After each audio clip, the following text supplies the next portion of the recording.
Tape script 3.2. This is amazing. What is? Well, it says here that a 44-year-old man in Sweden was buried in snow for 60 days and he survived. 60 days? I don't believe it. Was he buried by an avalanche or something while he was skiing? No, he hadn't been skiing. He was driving his car and it was snowing hard and he got stuck in snowdrifts. But 60 days is over 2 months. How come nobody found him? Well, apparently he was on a remote road and his car was completely covered in snow. Like an igloo? Yeah. So was he sitting in his car all that time? No, not sitting, lying. Fortunately, he'd brought a sleeping bag and when they found him, he was lying in that. Very fortunate.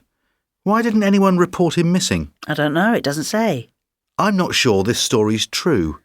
Did he have stuff to eat? No, he said he'd eaten nothing but snow. He was really thin when they found him, emaciated, it says here, and he had hypothermia. I'm not surprised. I just don't believe it's possible to live without food for 60 days, and it's strange that nobody missed him. I think there's more to this story than meets the eye. Tape script 3.3. 1. He disappeared 10 months ago. 2. He'd been living in the forest since May. 3. The car looked like an igloo. 4. He'd fallen out with his family. 5. They hadn't been trying to find him. 6. He wasn't discovered until February. Tape script 3.4. Here is the news.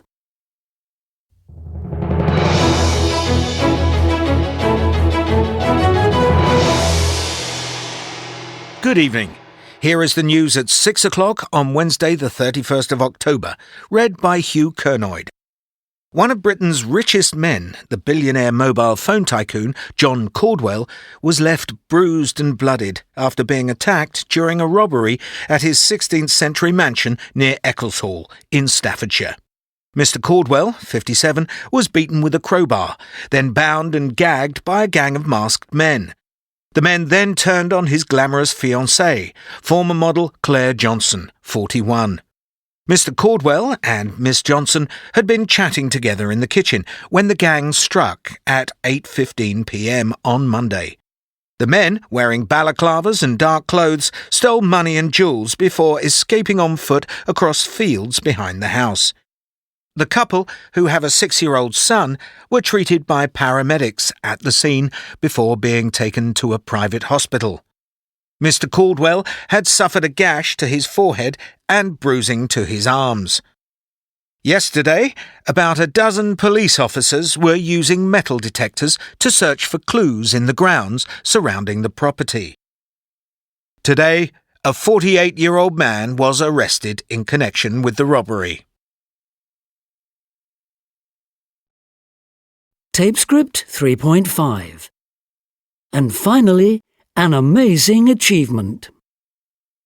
American stuntman and trapeze artist Nick Wallander is the first person ever to cross a gorge near the Grand Canyon on a tightrope. Nick, 34, wearing shoes specially made by his mother, but without a safety harness, took just 22 minutes to walk from one side of the gorge to the other. With strong winds and dust blowing into his eyes, twice he seemed to lose his balance, and he sat down, but he got up again and kept going to the end. He was greeted by cheers as he stepped safely back onto land.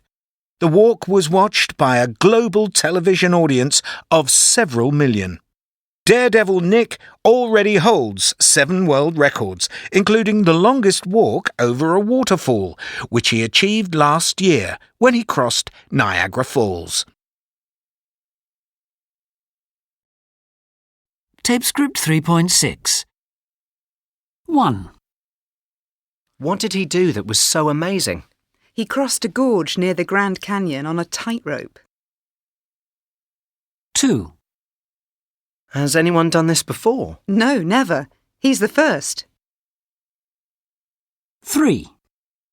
What was he wearing? Special shoes his mother had made for him. 4. What wasn't he wearing? A safety harness. 5. How long did it take? It took him just 22 minutes.